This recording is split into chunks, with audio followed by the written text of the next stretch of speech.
Hello everyone, agriculture के मेरे सभी प्यारे स्टूडेंटों का आज की इस स्पेशल क्लास में बहुत बहुत स्वागत है। दोस्तों, जैसा कि आप स्क्रीन पर देख सकते हैं, आज की क्लास के लिए हमारे पास एक बहुत ही बेहतरीन और डिटेलिंग पीडीएफ तैयार है।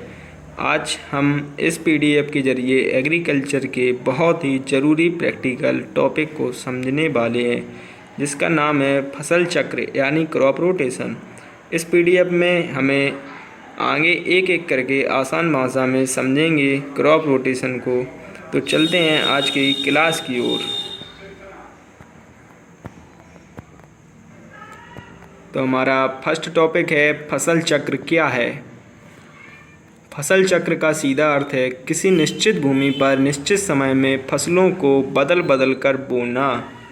यदि हम एक ही खेत में बार बार एक ही फसल जैसे केवल गेहूं या केवल धान उगाते हैं तो मिट्टी की उपजाऊ शक्ति नष्ट हो जाती है।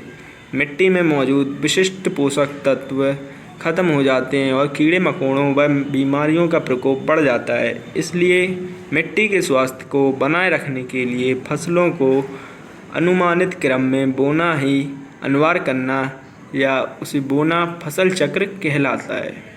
नेक्स्ट टॉपिक है फसल चक्र का मुख्य सिद्धांत। फसल चक्र सबसे बुनियादी और वैज्ञानिक सिद्धांत यह है पोषक तत्व लेने वाली फसल के बाद कम पोषक तत्व लेने वाली फसल को उगाना।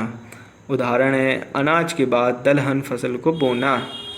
गहरी जड़ों वाली फसलों के बाद उथली जड़ वाली या कम गहरी जड़ों वाली फसलों को बोना, जिससे मिट्टी के हर स्तर में पोषक तत्वों का सही उपयोग होता हो। नेक्स्ट टॉपिक है फसल चक्र का वैज्ञानिक डायग्राम। नीचे दिए गए चक्र को देखें जो एक आदर्श 4 वर्षीय, यह हमारा उदाहरण 4 वर्षीय फसलों के लिए फसल चक्र को दर्शाता है। इसको हम इस प्रकार समझेंगे कि जैसे कि फर्स्ट पॉइंट लिखा है दलहन वाली फसलें, तो आपको पहले साल में दलहन वाली फसलें बोना है। नेक्स्ट है हमारा दूसरा जड़ वाली फसलों, दलहन वाली फसलों के बाद जड़ वाली फसलों को बोना है और तीसरी साल में अनाज वाली फसलों को बोना है जैसे गेहूं धान।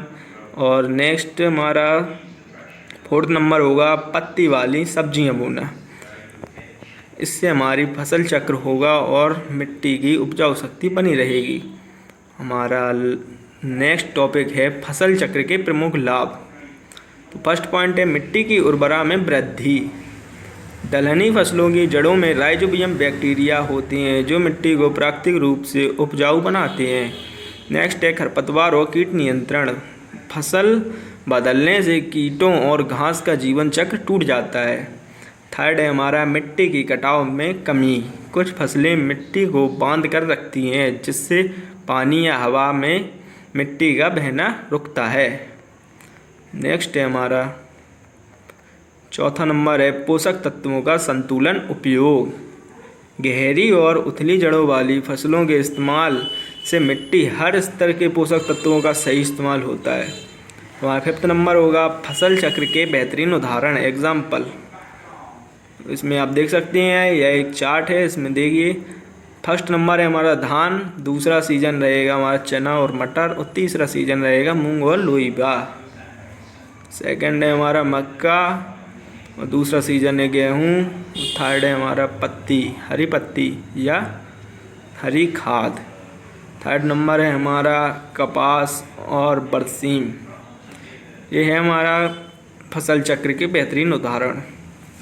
हमारा 6 नंबर होगा निष्कर्ष और संदेश।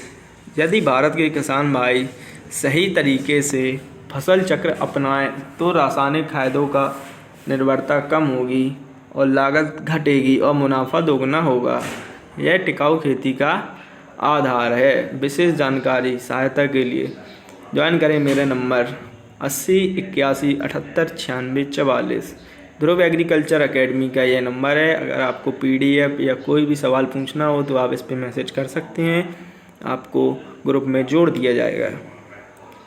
तो मेरे प्यारे एग्रीकल्चर स्टूडेंट, आज की क्लास में हमने पीडीएफ के ज़रिए फसल चक्र को बहुत अच्छे से समझने की कोशिश की है। ध्रुव एग्रीकल्चर एकेडमी का यही लक्ष्य है कृषि की सही जानकारी, आपके उज्जवल भविष्य की तैयारी। अगर आप आगे इसी तरह आसान भाषा में बेहतरीन नोट्स और पीडीएफ के साथ पढ़ना चाहते हैं तो हमारे चैनल को अभी सब्सक्राइब करें और बेल आइकन दबाना ना भूलें ताकि कोई भी इम्पोर्टेंट क्लास मिस ना हो। चलते चलते यही कहूँगा, आज सीखो फसल चक्र, कल पाएँ बेहतर फल। मिलते हैं अगली क्लास में, तब तक के लिए थैंक यू सो मच और ऑल द बेस्ट।